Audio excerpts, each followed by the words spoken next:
Beneath the weight of endless oceans, where sunlight dies before it ever reaches the sand, there are shapes that should not exist. Imagine descending through the abyss, each breath trembling as the water presses harder against your chest, and then seeing it, a spider the size of a human torso drifting in the black. Its limbs move with impossible patience, long and skeletal, as if time itself slows to let it weave through the void. This is no dream, no fable of children's fireside stories. It is the legacy of an Earth that remembers monsters, an Earth that never forgot what it means to terrify its own children. For every predator we think we understand, there is another waiting in the shadows of history or the unlit corners of the present. The question is not whether they exist, but whether we dare to look for them. If this descent into the forgotten corners of our world unsettles you, if you want to journey further into the jaws of history and the nightmares hidden beneath evolution,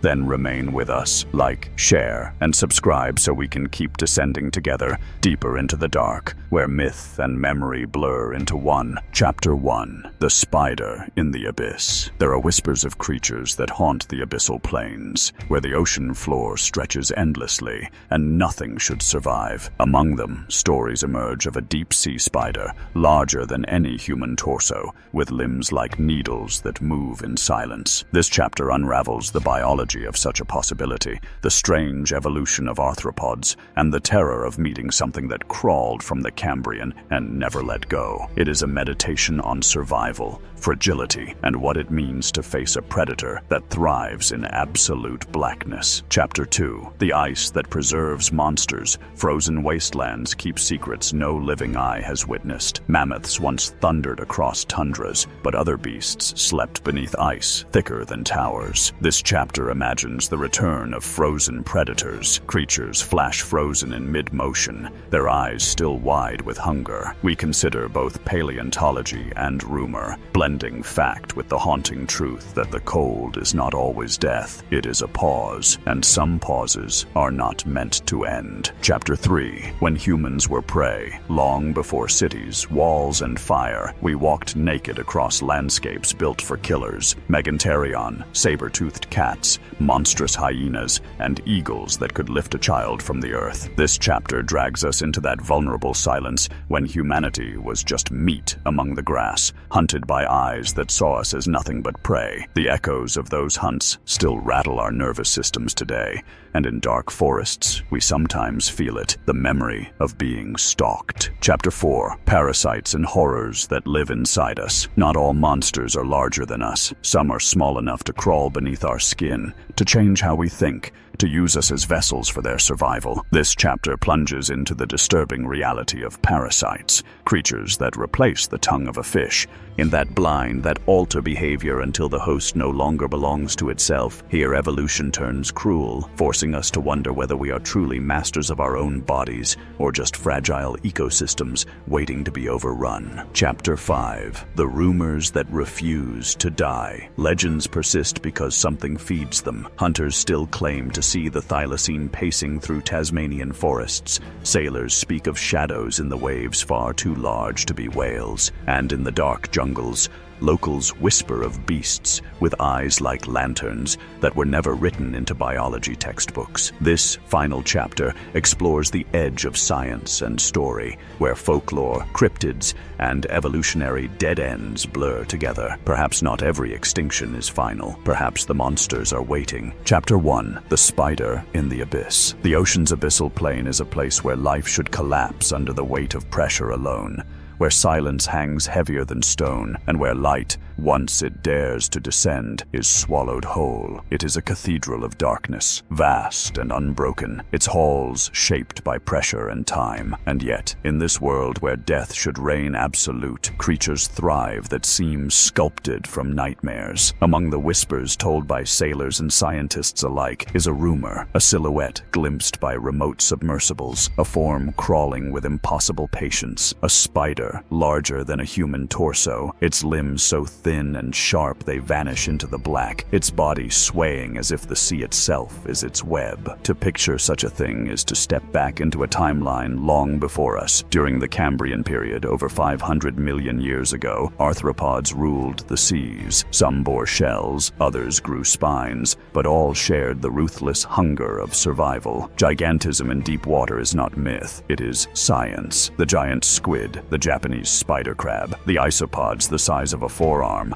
all are proof that where pressure is merciless and light cannot intrude, evolution bends life into massive alien shapes. So the question is not whether a spider could grow so vast, but whether we are prepared to encounter one if it already has. Imagine the descent. A submersible creaks under the weight of 6 miles of water, its lights carving tunnels through a darkness so total that the beams feel like intrusions. Suddenly, a shape passes across the light, a limb, jointed, impossibly long. It does not thrash or swim. It moves with the stillness of inevitability, each motion careful, silent, unhurried. The cameras capture only fragments, a body suspended like a drifting husk, legs that stretch outward and vanish before their tips can be seen. To the human mind, this is no simple arthropod. It is a predator born of patience, one that waits not hours but centuries. Spiders we know, pycnogonids, are small, fragile, almost pitiful things, yet even among them, there are mysteries. Some already measure half a meter across. Their bodies are little more than organs stretched across legs, but their adaptations are uncanny. They draw oxygen through their very limbs. Their bodies a network of survival strategies honed against crushing darkness. Now imagine that same design, but multiplied, scaled up beyond reason, carried by the currents into a form that could measure against us, not as prey, but as challenge. Evolution is indifferent to fear, but the human eye cannot help but recoil at the sight of something so alien and yet so perfectly alive. Legends begin where evidence falters. In 2002, a Japanese research vessel captured footage of what appeared to be colossal jointed legs crossing the camera's field before disappearing into the black. The researchers described it as crab-like, but others who viewed the grainy film swore it looked more like a spider. Officially, it was dismissed as a distortion, perhaps an oversized squid arm or debris caught in the current. Yet the rumor persisted, fueled by the unsettling possibility that the deep still hides shapes that defy every boundary we think we understand. The terror of such a creature lies not only in its size, but in its silence. On land, spiders construct webs to ensnare their prey. In the ocean, a spider of the abyss would need no silk. The sea itself is a trap. Every small fish, every wandering shrimp, every creature drifting through the deep is caught not by thread, but by inevitability. The predator waits, suspended in darkness, limbs outstretched like the arms of some drowned god, and when movement brushes against one spindly extension, the strike is instantaneous. In that crushing black, there is no escape, only the long, deliberate grip of legs,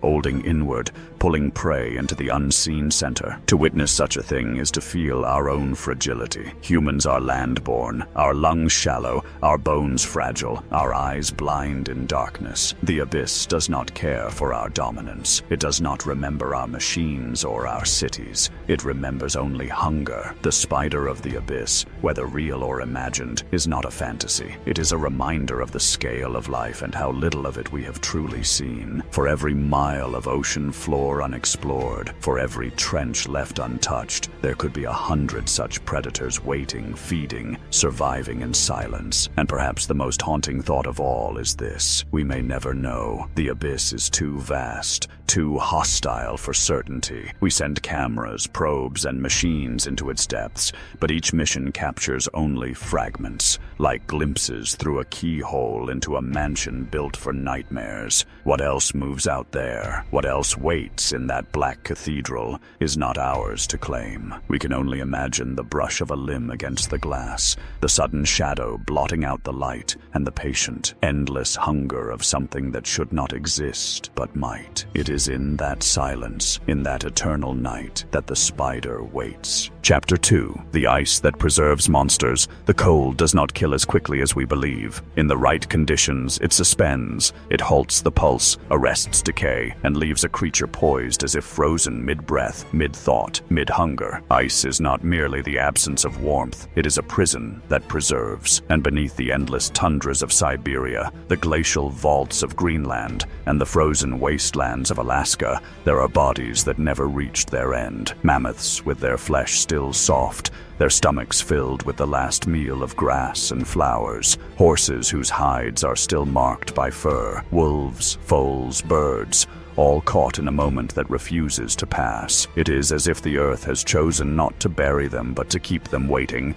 locked behind walls of frozen glass. We tell ourselves these are relics, harmless remnants of another time. But what if some were not so harmless? What if the same ice that preserved them also preserved their predators? For every mammoth found curled in permafrost, there may be another beast nearby, its claws sharp, its eyes forever open, its fangs still wet with the blood of a meal it never finished. The Pleistocene epoch was not a gentle age. It was ruled by giants, by lions larger than any alive today, by cave bears that could tower over men, by packs of hyenas that rivaled wolves in savagery. To see them revived, not in bone but in flesh, is to imagine a nightmare thawing slowly at the edges of our world. Already the earth groans as it warms. Permafrost melts, releasing rivers of dark water that smell of rot and ancient breath. Scientists unearth carcasses that look impossibly fresh, creatures buried for tens of thousands of years, yet still whole, their fur tangled, their tusks gleaming. Each discovery is hailed as a marvel, but it is also a warning. If flesh can endure, what else can survive in ice bacteria long? Extinct on the surface have been revived from melting tundra, waking again after millennia. If something so fragile can outlast time, could not something larger, something with muscle and teeth, found in Siberia, with soft tissue so intact that researchers claimed its blood still dripped dark and viscous? Around such finds, myths cluster. Locals whisper of hunters who saw shadows moving across snowfields where no living beast should walk, of paw prints too large to be bear or wolf, of howls that echo differently, lower, deeper, belonging to no throat they recognize. Officially, there are no cave lions pacing the permafrost, no dire wolves returning to stalk the herds, yet the rumors persist, and in that persistence, one feels the unease that maybe, just maybe, extinction is not always permanent when the ice refuses to let go. The horror of ice is not sudden violence, but patience. Fire consumes, drowning smothers, predators devour, but ice waits. It erases nothing. Instead, it holds. Imagine a cavern beneath Siberia, where the ground has cracked open, exposing a chamber untouched for 40,000 years. There, entombed in a frozen river, lies a cave bear, its body arched mid-snarl, its eyes filmed with frost but still glinting with something predatory. For millennia, it has been more statue than beast, but with the Earth's fever rising, the ice fractures and water trickles across its fur. The first breath of air it touches is not the air it died in, it is ours. Such visions belong as much to myth as science, yet they resonate because the evidence already brushes against them. In Yakutia, the melted remains of ancient wolves and horses emerge almost yearly now. Children stumble across tusks protruding from cliffsides. Entire riverbanks collapse, exposing the frozen graveyards of lost ages. What is revealed is often pitiful, bodies too shattered to threaten, but there are times when they are whole, their teeth still sharp, their muscles still preserved in strands, and each whole body is a reminder that time can bend under the weight of sea. The thought grows darker when one remembers that predators adapt to hunger. They do not need to be in perfect health to hunt. They only need to be able to move, to chase, to kill. A creature thawed in agony might still lash out with claws that survived unbroken. A lion's jaw could still crush. A wolf's bite could still infect. And perhaps the most terrifying possibility is not that these creatures return by accident, but that one day we invite them back deliberately. Already, scientists attempt to clone mammoths, to splice genes and rebuild a herd that died 10,000 years ago. If mammoths, why not lions? Why not predators that once ruled us as prey? Ice may preserve monsters, but it is human curiosity that dares to wake them. When we look upon the frozen steppe, silent and white, it is easy to imagine it as empty, but buried beneath is a vault that remembers every scream, every hunt, every drop of blood that froze before it could steam into the air. The earth does not forget, it simply holds, and as the ice melts, that vault opens, not with fury but with silence, one slow crack at a time. What steps out may not belong to our age at all. Chapter 3. When humans were prey. There was a time when we were not at the top of the food chain, when fire was fragile, when our voices were whispers in forests built for hunters larger, faster, and stronger than us. We imagine ourselves as the apex, as masters of survival, but for most of our history, we were prey. The evidence is carved into our very bones. Archaeological digs reveal puncture marks in ancient skulls, long parallel grooves in ribs, the shredded remnants of skeletons gnawed, not by scavengers after death, but by predators who struck when life still pulsed in the veins. Humanity's story did not begin with dominion. It began with running, hiding, trembling in the dark, and the knowledge that eyes were always watching. Among the most terrifying of our ancient stalkers was Meganterion, a saber-toothed cat that prowled Africa and Eurasia 2 million years ago. Smaller than the later Smilodon, but no less lethal, it possessed fangs long enough to pierce deep into flesh, precision weapons designed for a single devastating strike. Fossils show that early hominins, fragile and upright, crossed paths with this predator often. Some scholars believe Meganterion played a role in shaping our evolution, forcing us to develop strategies beyond brute strength, cooperation, communication, the ability to anticipate danger before it arrived. To see one of these cats in the wild would not have been awe, it would have been dread. Their eyes would have reflected firelight, not in fear, but in hunger, and Meganterion was not alone. Packs of giant hyenas haunted the grasslands, larger than any living relative, their jaws capable of cracking bone like dry branches. They were not scavengers then, but hunters, organized and relentless. To stumble across their territory was to be surrounded by laughter that was not joy, but death, echoing across the plains. Even birds were a threat. The crowned eagles of Africa are known to have carried off children, their talons sinking deep enough to puncture skulls. Imagine a time when such encounters were not isolated tragedies but everyday risks, when the sky itself could reach down and pluck the shaped our minds. The anxiety that shivers through us when we walk a dark forest path, the instinctive fear of being watched from the shadows,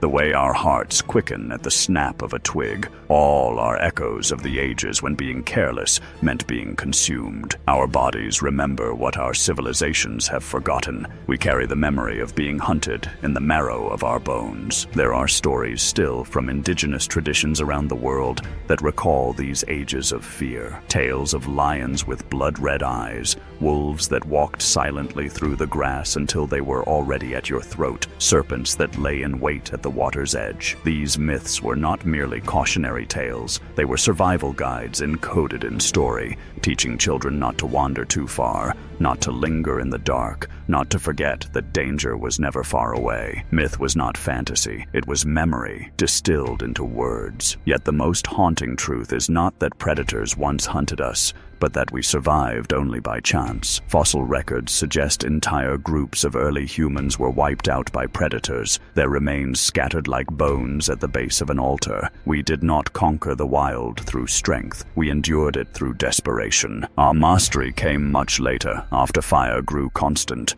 after weapons became more than sticks, after numbers gave us courage. But before that, we were fragile bodies in an open world of killers. The forests belonged to leopards, the rivers belonged to crocodiles, the night itself belonged to lions. Even today, in the rare places where wilderness still holds its old strength, people remember. In rural India, leopards drag villagers from fields. In parts of Africa, lions still stalk the edges of settlements, us. Crocodiles in the Nile and saltwater estuaries wait with patience older than cities. These encounters remind us that the age of predators has not vanished, only receded. And each time a human is carried off, each time a scream is silenced in the night, it is as if time folds back to remind us of the truth. The world was never meant to be safe for us. Perhaps that is why our nightmares so often feature pursuit, teeth, claws,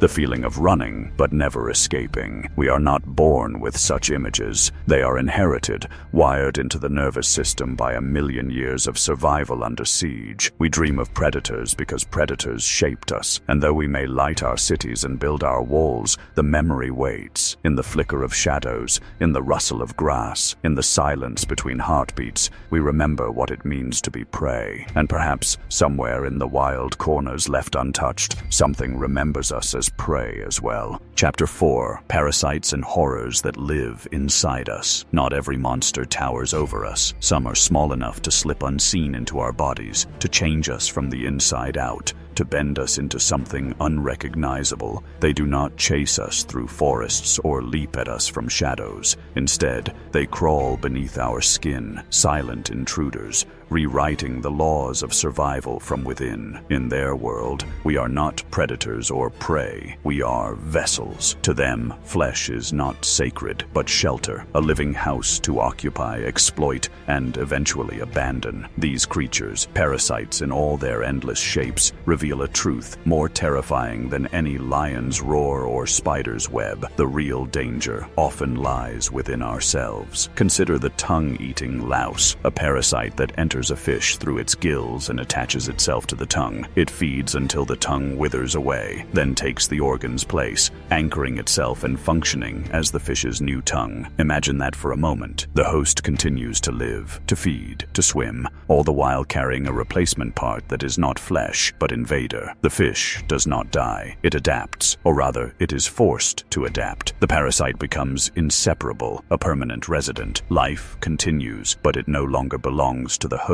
It has been claimed. The horror grows darker when one considers parasites that influence not the body, but the mind. Toxoplasma gondii, a parasite that thrives in cats, infects rodents, and rewires their fear. The natural terror of predator scent vanishes, replaced instead with attraction. Mice and rats, once wary of feline hunters, are drawn toward them, making capture inevitable. The parasite manipulates behavior, ensuring its own survival, and in doing so reveals a chilling possibility that free will, the very sense of choice we cherish, can be nothing more than chemical strings pulled by something too small. L to C. In humans, toxoplasma lingers too, and while its full influence remains debated, studies hint at subtle shifts in personality, risk-taking, and mental health. The idea that a parasite might whisper in our minds is enough to unsettle even the strongest belief. Burrow into eyes until vision clouds with milky white. Others lodge in the brain, causing seizures or hallucinations, their presence hidden until symptoms erupt. Some spread through rivers, their larvae waiting in shallow waters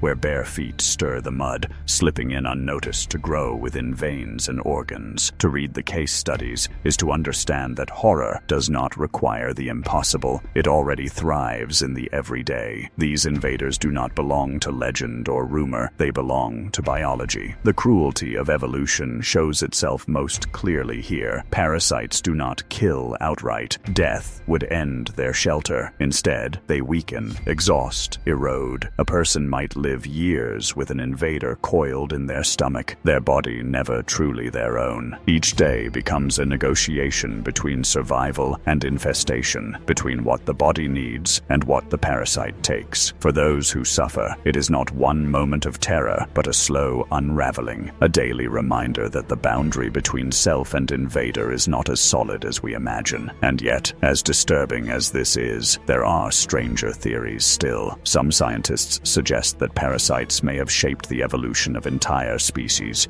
forcing hosts to adapt, to grow stronger stronger, to develop defenses that change the course of survival. Perhaps humanity itself bears scars not only from predators that stalked us, but from parasites that hollowed us, tested us, and left us altered forever. If so, then our very identity may be part parasite, the result of battles fought silently inside our ancestors' flesh. There is a philosophical terror in this. We imagine ourselves as individuals, singular and sovereign, yet beneath the skin, we are host to countless microscopic passengers. Bacteria, fungi, worms, viruses. Together they outnumber our own cells. Are we truly ourselves, or are we a colony? To a shifting alliance of organisms pretending at unity. When a parasite changes the mind of a mouse, we call it manipulation. But when a parasite alters the chemistry of our own brain, how would we ever know? Perhaps that is why these stories unsettle so deeply. The predators of the outside world can be fought, outrun, or killed. But parasites are invisible hunters, lurking not in forests or oceans, but in the intimacy of our own bodies. They do not wait in shadows, they wait in us, and once they arrive, escape is not always possible. In the end, the monsters within may be the most enduring of all. Chapter 5. The Rumors That Refuse to Die. Extinction is supposed to be final. It is the closing of a door, the end of a line, the silencing of a voice that will never return. Yet some creatures linger, not in bone or fossil, but in whispers. Their shadows stretch across generations, passed down in campfire tales, fishermen's murmurs, blurred photographs, and trembling testimonies from those who swear they have seen something they should not have. These are the rumors that refuse to die,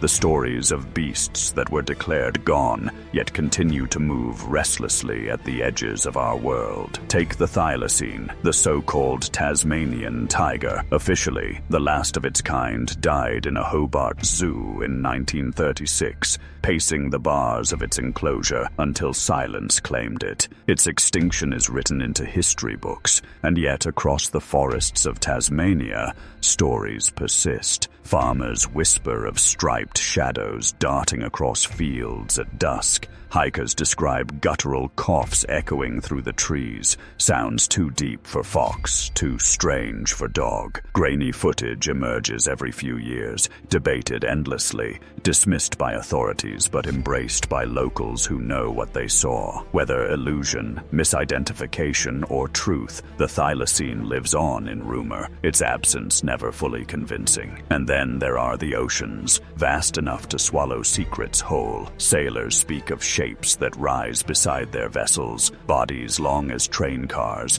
eyes reflecting lantern light before vanishing into the waves. Some call them surviving plesiosaurs, relics of a vanished age. Others insist they are simply whales glimpsed under strange conditions. But always, the language of the witnesses carries something more: fear, awe, and the certainty that they brushed against something outside ordinary knowledge. Legends like the Loch Ness Monster are dismissed as folklore, yet the persistence of such stories accrues. SS cultures suggests a deeper unease. The sea has always hidden more than it revealed. Even on land, rumors coil through the jungles. In South America, hunters tell of Mapinguari, a creature said to be a giant ground sloth surviving in deep rainforest caves, its odor so foul it drives men to their knees. In Africa, tales of the Mokelembembe describe a beast shaped like a living dinosaur, glimpsed in rivers where hippos fear to tread. Science rejects such claims, yet they remain resilient,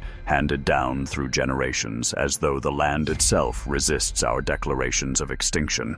Perhaps these stories persist not because they are true, but because they fulfill a truth we cannot accept, that we are still ignorant of most of Earth, that our mastery is fragile, and that the past may not be the tension between doubt and belief. When a fisherman swears he saw a shadow with jaws longer than his boat, we dismiss him as mistaken. But when dozens report the same, when footprints appear in mud, when camera traps capture shapes just out of clarity, we hesitate. That hesitation is the crack where rumors take root, and once rooted, they grow into legends strong enough to outlast centuries. There is also a darker reflection hidden in these tales. We fear that the monsters we thought were gone might return, but perhaps perhaps we also long for them. A world stripped of its terrors is also stripped of its mysteries. To imagine the thylacine pacing through the underbrush, or a vast reptile moving beneath the waves, is to imagine that Earth is still older, stranger, and wilder than we allow ourselves to believe. Rumors endure because they keep that possibility alive, a reminder that we are not the final chapter in nature's story,